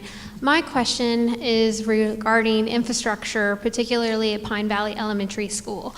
That building was built in the 1950s and is a sitting duck for a school shooter. I say that in part because the gym is outside. Kids go from room to room outside. And SRO cameras are nice, helpful, but the infrastructure built is not there. I know that the bond failed because of cost of, supply chain, all of that. We spent like $800,000 to get it looked at and what could be done. It was going to be on the bond. The state didn't do that. What are our next steps for this? Because again, it's this really problematic layout for it to be a safe environment for violence at that school. Thank you. Ms. Adams, would you like to start with that one? Sure. I share your concerns, and if you look at our schools, anything that was built post-Columbine looks very different, right? The campus school was very popular pre-Columbine. As we look at the Pine Valley upgrades and the new building that's going to be built, they presented plans, 6 months ago, right? And it would have a singular entrance, however, it's a U-shape. So they are looking at the safety options, because that was one of my questions, because the walls that they were looking at it looks like a lot of glass. And so my question was, is this going to be a safe situation with school shooting in mind? And they said that due to the way the building would be positioned, due to the way that the bushes are around the property and the fence that would be up on the property, it would be a safer environment. When that is going to happen, I'm not sure where we're at right now. Okay, Ms. Walker? Well, I guess two thoughts. With Uvalde, I think it's very fresh on our minds, like the worry about it. And I listened to the news last night and saw the very tearful conversations that we're having. I know after that happened that we were informed that the sheriff's department was going to go to each school and look at each school and maybe figure out how we can make them safer. And a parent actually came to me also with worry over it, because we had some incidents last year where there weren't plans for kids to go should there be an issue. I know with Hanover we had the shooting, and then Hoggard, I think we had a firecracker incident. I think it's important that we probably do at some point work on this discussion and look at each school and see, because it would be great if we could have Pine Valley built tomorrow, but we're not going to be able to. So I think it's a good idea for us to look at the plans for each school. Okay, let's bring us home quickly, Ms. Justice. Wow. When the hospital was sold, the main selling point was the schools. It's in the signed document, signed by our county commissioner's chair and the people that bought the hospital, that money could be going to facilities. That was the number one use. I have been told repeatedly not to talk about it. I've been told repeatedly, no, that money's not supposed to be there, but it was in the sales document, okay? $300 million is sitting there right now. They use some of it because of what happened at New Hanover. We need to get and it takes a supermajority, 4 out of 5, to release that money. But we can have those New Hanover, the facilities, the upgrade on that, what's going on in Pie Valley, I think it's Mary C. Williams too, or whatever the other school is. This is a need now. This is a danger to our kids. And for people not to recognize that that was promised and it's sitting there in a bank, it needs to be used now, and we need to be talking about it. I know they're sick of hearing me say it, but I'm just going to keep saying it because it's sitting there. All right, I'm going to move on to the next question. Thank you, Ms. Justice. And we'll take one from there, but let me see a show of hands if you have one in the queue, and I'll come around. So I'll go 1, 2, 3. Okay? So John, please. This question is, when will the district publicly report out-of-school and in-school suspension data during the 2022 and 23 school year? The 20, what school year? 22, 23 school year. That's next year. This one coming up. We can't do it for you. Let's assume that they meant They 21, meant 20. what we just did. Correct. Yeah, Please. we can put that on the agenda. Yeah, I'm looking right at you like you asked the question. We can put that on the agenda, anytime. And so that is something that Ms. Varnum has committed to reporting with us quarterly. And she has not missed a date yet. So we're just waiting for, end of year data, to come in. So that's an easy. Okay. Any other comments on that one? All right, Mr. Walsh, I'll come to you. Thank you. This would be another follow-up to out-of-school suspensions. How long will the district continue to support the schools that were involved in this past year's Behavior Leadership PLC? Mr. Boyer? Yeah, like so much, I think that timeline is going to be dictated by the needs of the individual schools. There's no cutoff date. There's no, it's just as the schools need support, they're going to have it from our central office staff and our administration. Yeah, I was just wanting to piggyback on that is that we are not doing programs with a start and stop. I mean, this is a lifestyle change. It's like we're not going on a diet. We are changing how we eat. We're not restricting ourselves. So there is no intention of, as far as I know, the schools that are getting that extra training and that extra support will continue to ask for it. And the best thing about what they're doing is they're sharing their story and they're bringing that to other schools. So there is no plan to cut them loose. We're going to continue to support them and bring more into the fold. Mr. Wildebohr? And I remember way back when I started teaching, it was like every 2 years we started something and we dropped it, we started it and we dropped it, and nothing ever went anywhere. So I think it's real important that we do continue a good program like this one and support it, because I think it's the best thing for our students. So we just need to continue to support our students, support the schools, so that they can, as I said before, if a student's not in the classroom, they're not going to learn. So let's keep them in the classroom, let's keep them learning. Any closing comments on this topic or this question? Okay. Ma'am.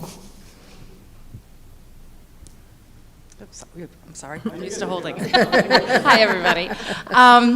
Good to see y'all tonight. It's nice to have this conversation finally after so long.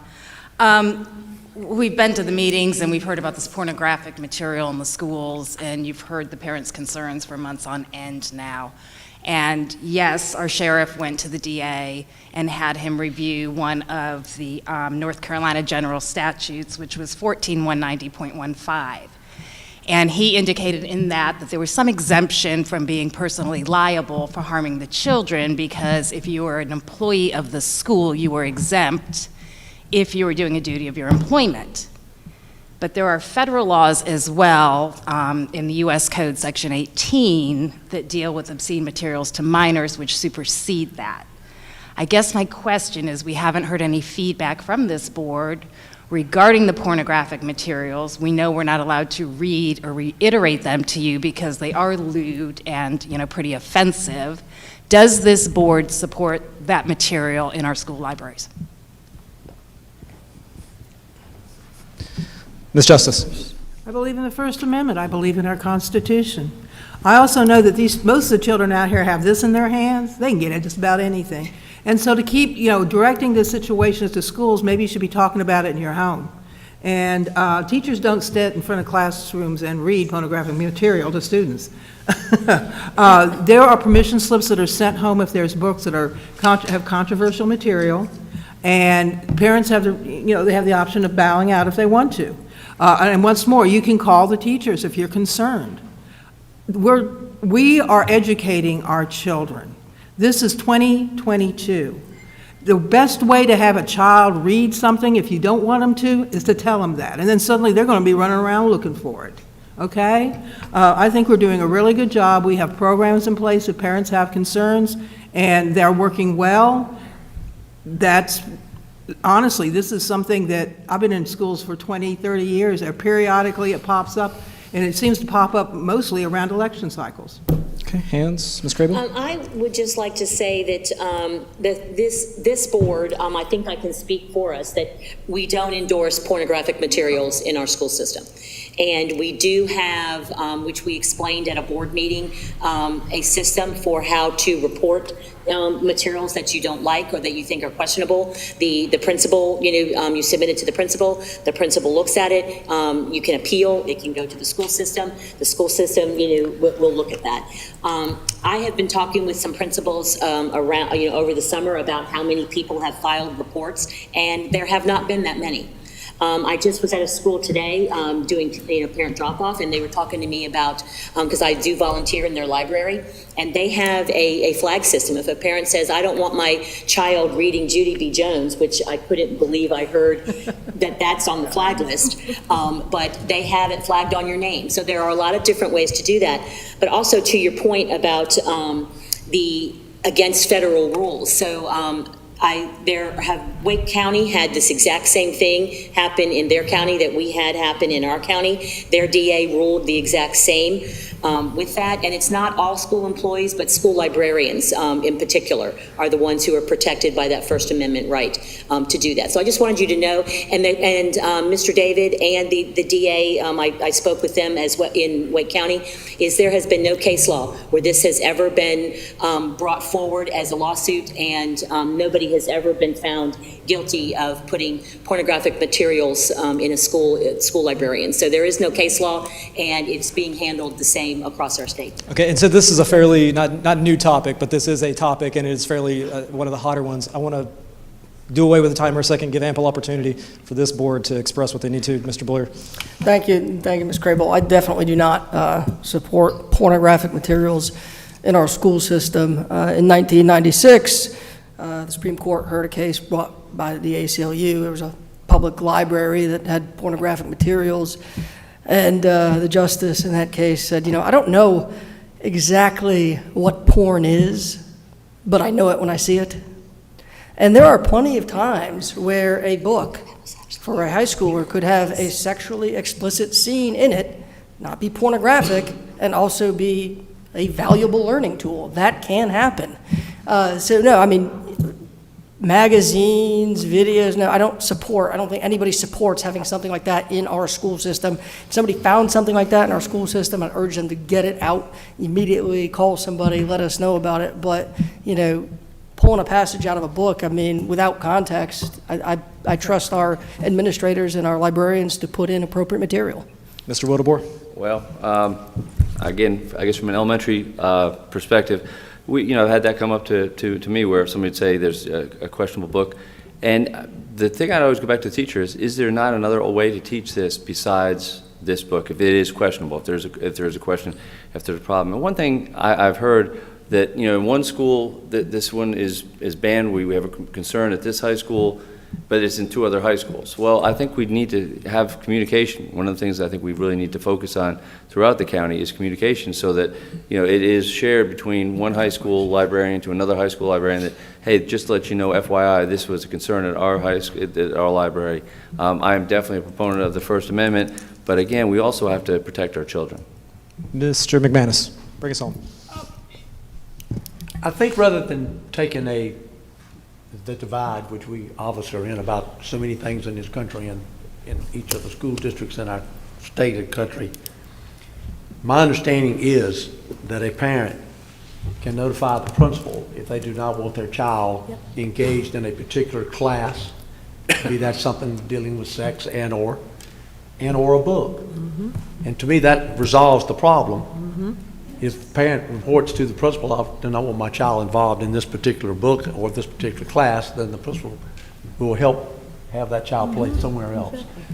Because I don't think we'll ever win an argument, or we will ever reach a discussion of who's going to, how do you judge this book? I mean, quite frankly, everybody's all over the place. So we have something in place to deal with that. All you have to do is notify the principal, and your child is not be responsible to read that book and or be in that class. Okay. Thank you all. Come right here. Hello. I have two children in New Hanover County Schools. One is at Mary C. Williams, and the other is at Ashley. I have not received any communications about changes in school policies from Mary C. Williams. I did get one from Ashley about the new one-to-one computer program, and I was wondering if there's a way for children to opt out of that program entirely. My son has some special needs, and he has done terribly in online learning. Computers do not help him learn, and he will not benefit from this program. And I also wanted to point out in the network etiquette section, it says, while each user has the right to free speech, all are expected to abide by New Hanover County Board of Education acceptable code of conduct, and then there's about 12 bullet points restricting free speech. So the specific question is, can they opt out of the, okay. Ms. Adams. So it's my understanding with the one-to-one, it's not just about doing classwork. It's not about necessarily virtual learning. A lot of what is happening in the classrooms, it's for testing purposes and having access to the devices. It's more than just a virtual remote option.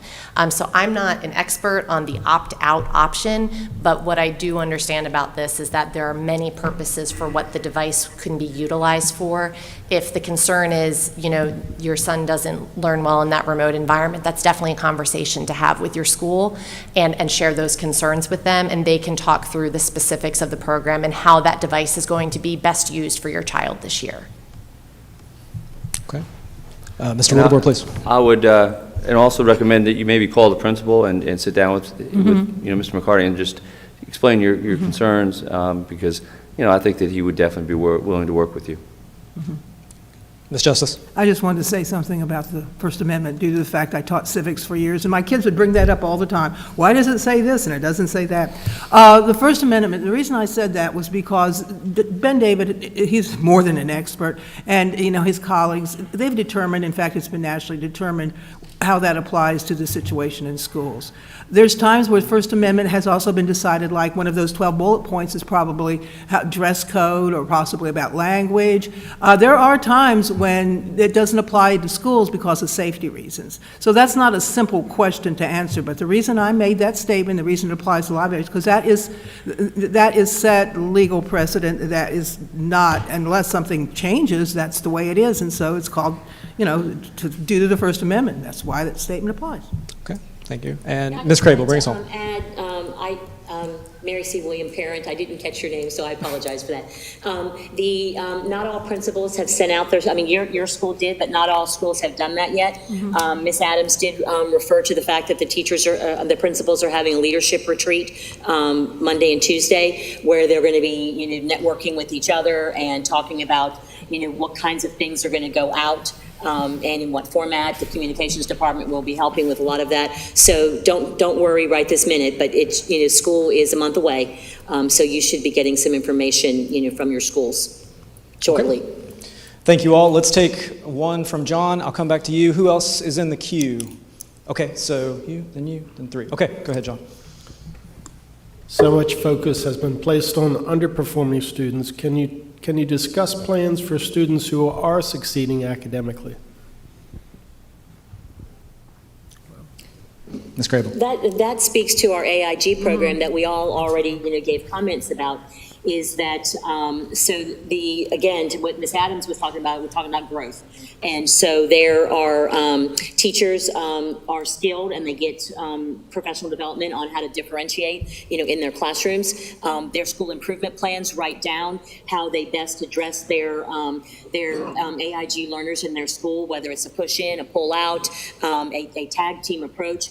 so everybody, gets those services, because growth is what's the most important to us. Okay, Ms. Adams? Okay.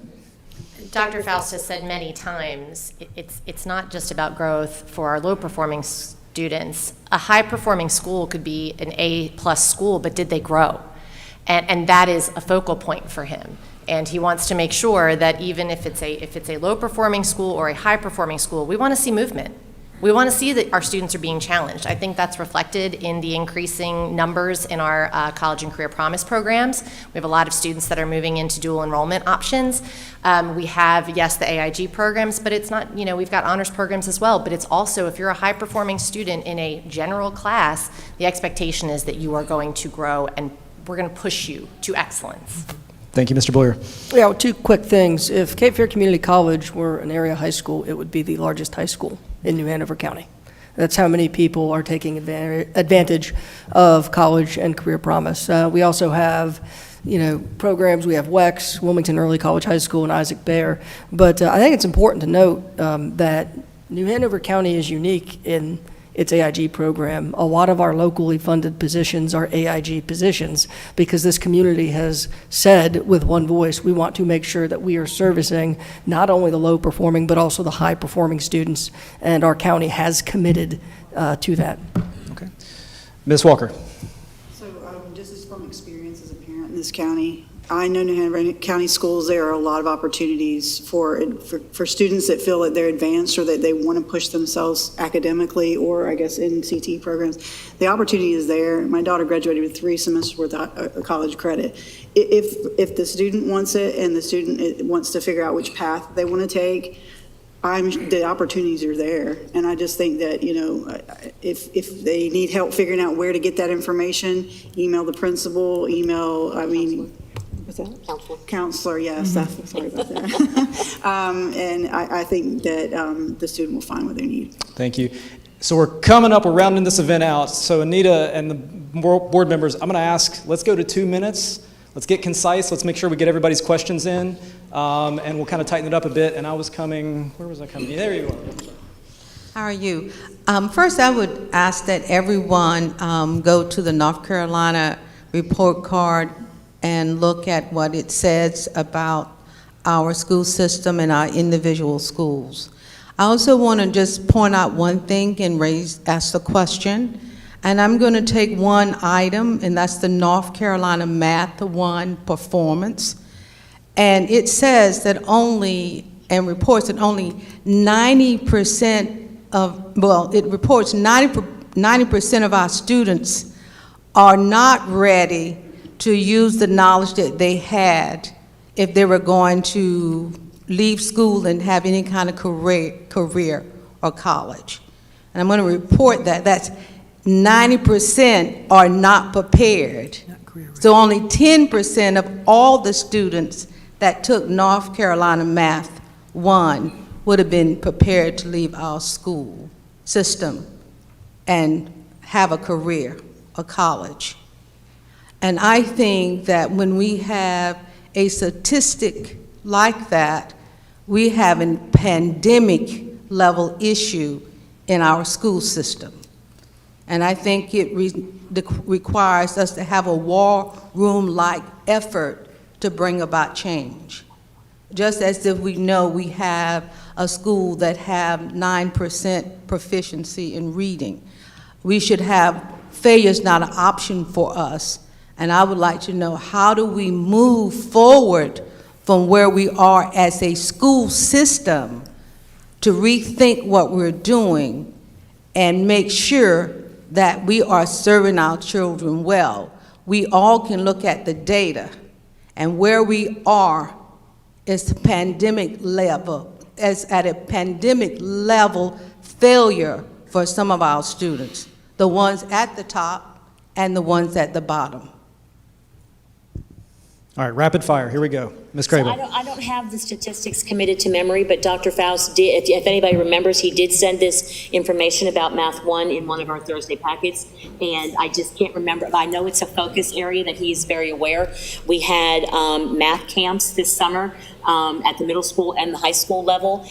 We had students that, we had more students that wanted to come to that than we had space for. So it is something that we are identifying with. We are looking at, in the middle school level, making sure that the kids are ready to come in and succeed with Math 1, and looking at options such as if you do not pass Math 1 in the first semester, then we immediately try and get you into Math 1 the second semester so that you are ready to do. So there, I can't commit all the strategies, but if you want to know more, I would email Dr. Patrice Faison, and she can give you more of the details about Math 1, but it is something that is on our radar. Thank you for noticing.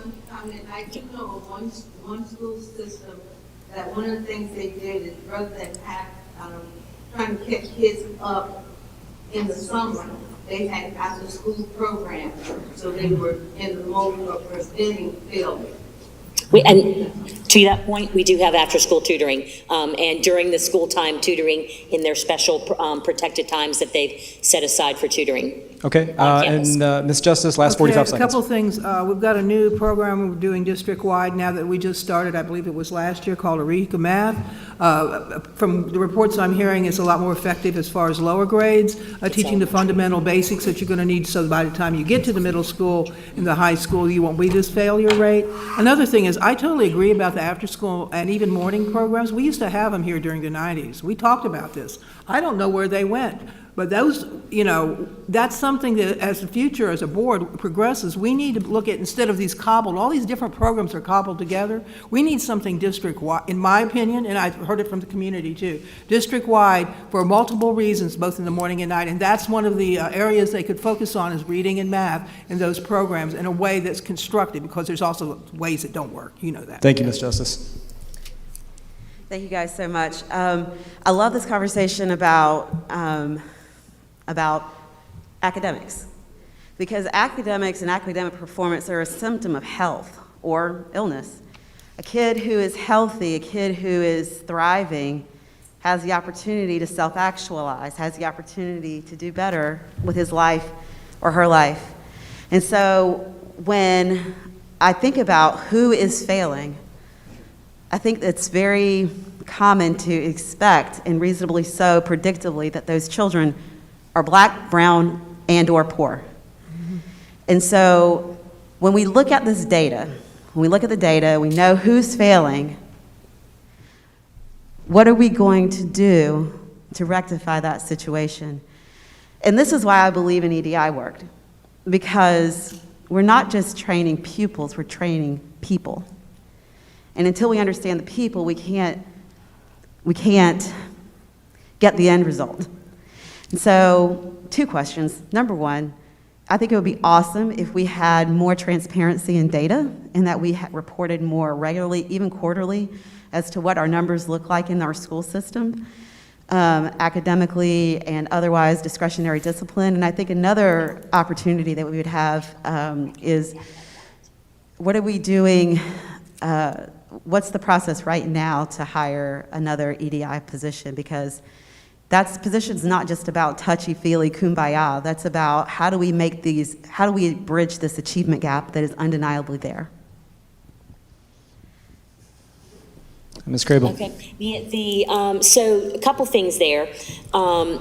We do have, each school, has protected groups at their school, and that's part of their school improvement plan, is to look at the data on, girls versus boys, minority versus not, to look at that. And there is a report called a failure report, and again, I'm sorry that I don't know the frequency that comes out, but Dr. Faust and his team, do have this report on a regular basis. So they're not waiting till the end of the semester to see who's failing. They're looking to see who needs to do that all along with that. And one thing we did find that was a little disturbing, that after the pandemic, we had even high-performing students who were failing because they were just so stressed out. They were so anxious. And so this is not that, anxiety and, coping, that is not a black, brown, poor issue. It's an everybody issue. So we are looking at that, and that's what, to your point about using our what's available to us. And then we are in the process of interviewing for the Chief Equity Officer. We just haven't found the candidate that fits well in our system. Ms. Adams? And I just want to bring that back to Rebecca, that the subgroups, Dr. Faust has been pulling out that information and data for us. The last couple times that he has been reporting out, we are seeing it by racial subgroups as well. And so as far as transparency, I think we're getting a lot better. And so being able to identify where we have those gaps is going to be able to help us support those students better. But again, going back to the conversation about how are we supporting our high achievers as well, if we can see that we have high achievers that aren't growing, we can support that too. But again, it's meeting our children where they are and understanding their circumstances and doing the best that we can for each individual child. Okay, and what will likely be our last question? Good evening, Board. My question is, well, two questions are, why are pornographic and sex books being allowed in our public schools, and what person or what people approve of this material to be put into our public schools? And I also want to point out that there is the website called pavementeducationproject.com, and on this website people can find the pornographic books that they have put into our public schools. Could Mr. Jeter repeat the first part of that question? Maybe speak a little more slowly. Mr. Jeter-Webb? Why are pornographic books, why are pornographic sex books being allowed in our public schools? So I think we had So we've already addressed this somewhat. Yeah, we already had that Let's hit it again to Mr. Buller. Mr. Buller? Yeah, again, I just, I reject the premise. I mean, pornography is very hard to define. I mean, some people might think Michelangelo's David is pornography, or that, Playboy is not, that's art. I mean, it's very hard to define, so I don't really grant your premise. But this is an important point as well. The Board of Education does not decide what goes into a library. That's a management decision. This is a governance team. And so I think there's a bit of a misconception about how books get placed where. Again, I choose to trust the administrators in these buildings, and I trust the community to let us know if administrators are putting things in there that are not appropriate. Ms. Justice? Yes. One of the things that I'm noticing is a couple of people have come in later, and we did, Mr. Jeter-Webb, we did answer that question earlier. That's what they said, and I'm sorry you weren't able to be here to hear it. So in the future, if we're going to do something like this, we need to make it more accessible to the people in the community, maybe hold it from 6:30 to 8:30 or something along those lines, because, as I said, I've heard so many people that wanted to come. I'm just bringing that up, and thank you for the question in the sense that you needed to ask it, and unfortunately you weren't here when it was answered earlier. Okay? Okay. I'm going to call an audible and allow, similar to what we did at the beginning, a minute for any last-minute comments from board members to wrap us up, and then, Madam Chair, I'll turn it back over to you. But in the same order, Ms. Justice, take a minute to bring us home if you have anything you'd like to say. Well, I could complain about the order, but that's okay. I mean, sometimes... You can use the form on the link here. That's okay. Me complain? Really, thank you, everybody that's listening online, people that did come out tonight. This was a good conversation. It was good listening to the concerns about the public, and believe me, I know that I'm going to be taking them into consideration and looking into them more. And in the future, as I said, I would like to be able to see more input from the public. We are doing, our employees are working really, really hard for our schools, and we have some of the best tools in the world. What we need is more community and parent support, and that shows that there's people here that are concerned, and we also need the resources coming from the authorities, and it comes from the federal, state, and local government. And so the same parents that we need to be supporting the schools, please push those representatives to support our schools, because, I mean, literally, we're something like 48th in the state, North Carolina is, as far as resources for our kids, and there's kids all over this country getting so much better. We need to be supporting our kids that way, too. Thank you, Ms. Justice. Mr. McManus? I think the pandemic was the most destructive event in our lifetime, particularly in the educational arena. There was no rubric to deal with the pandemic. It never happened before, so we couldn't call anybody or ask. There's no rubric, how do we catch kids up? There's realism and there's idealism, and realistically, we have kids who come into our schools in kindergarten that are a year behind other kindergartners with regards to color, social skills. where the parents work, what's their name, what's their address. We have kids who, because you made me think about, we're talking about the kids that are also the most successful as a rule. They all drop down a notch or 2 or 3, mentally and academically. Why? Because virtual does nothing for, in my opinion, professional and personal, for the vast majority of human beings, unless you're very self-controlled and have a helicopter parent. So the reality is, how are we going to catch up? We're now 2 and 3 years behind. Our teachers are trying. All right, Ms. Walker. Okay, thank you. I think tonight was really good. I'm hoping the next town hall is even better, and I like the format because it's very difficult for us as a board to not be able to respond, and that's oftentimes what happens in our regular board meetings. We cannot respond. It's part of our policy not to. And so these opportunities are really great. I will say, to Mr. McManus said, the pandemic has been very hard on everybody, and especially students and staff and school board members, because no one ever said it was going to be like this when we got here.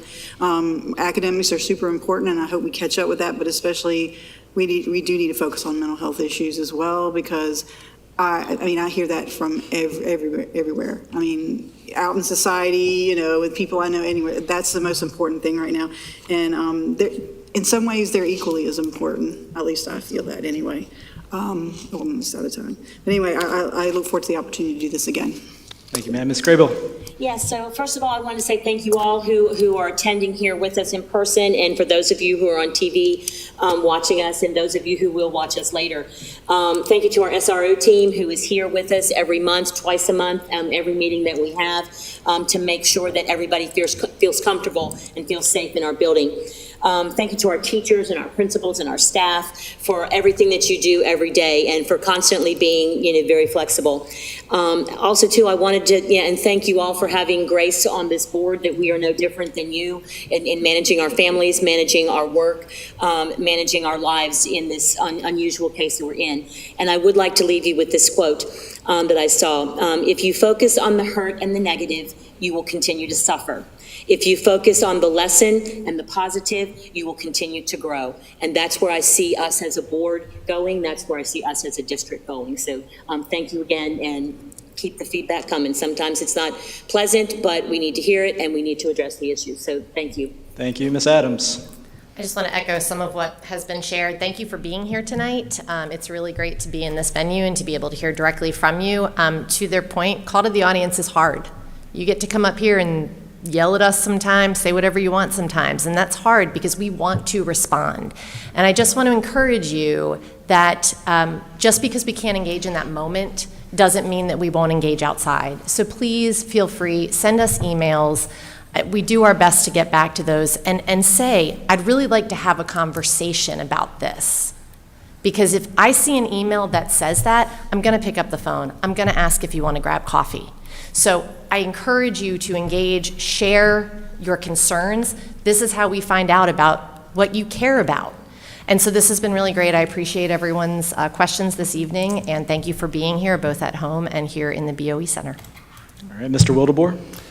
And I'll echo what everyone said. First of all, I'd like to thank the fellow board members. I had this idea, and I think it's a great one. The last time didn't go very well, but this time I think it was a lot better. Next time might even be better. And I do appreciate, I've been taking notes, some of the topics we've looked at heavily are safety, mental health, seclusion rooms, academics.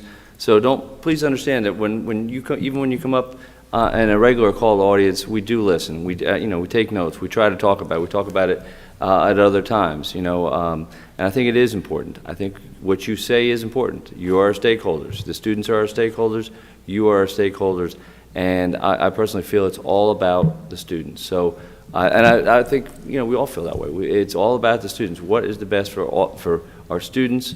So we will continue to try to help and make things better for our students, because the teachers want it to be the best they possibly can be. So do the administrators, and so do we. Thank you, sir. And Mr. Blair.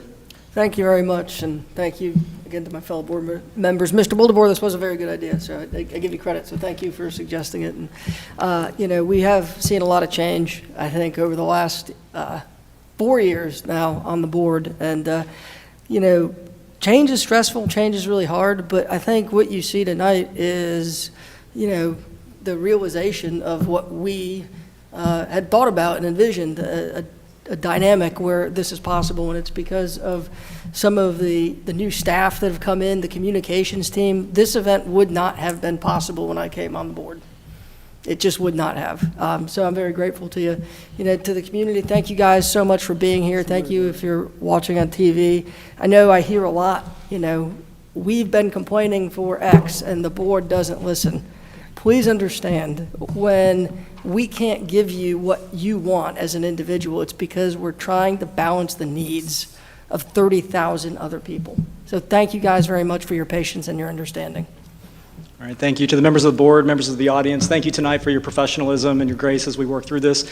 Please send feedback. I'll read every bit of it. We laughed, we cried, we got through it. I think it was a good thing, and we'll make it better. With that, Madam Chair, I'll turn it back over to you. Okay, so the next on our agenda is adjournment. Do I hear a motion to adjourn? Moved. Is there a second? Second. Okay, all in favor say aye. Aye. Any opposed? Okay, we are adjourned. Thank you for coming.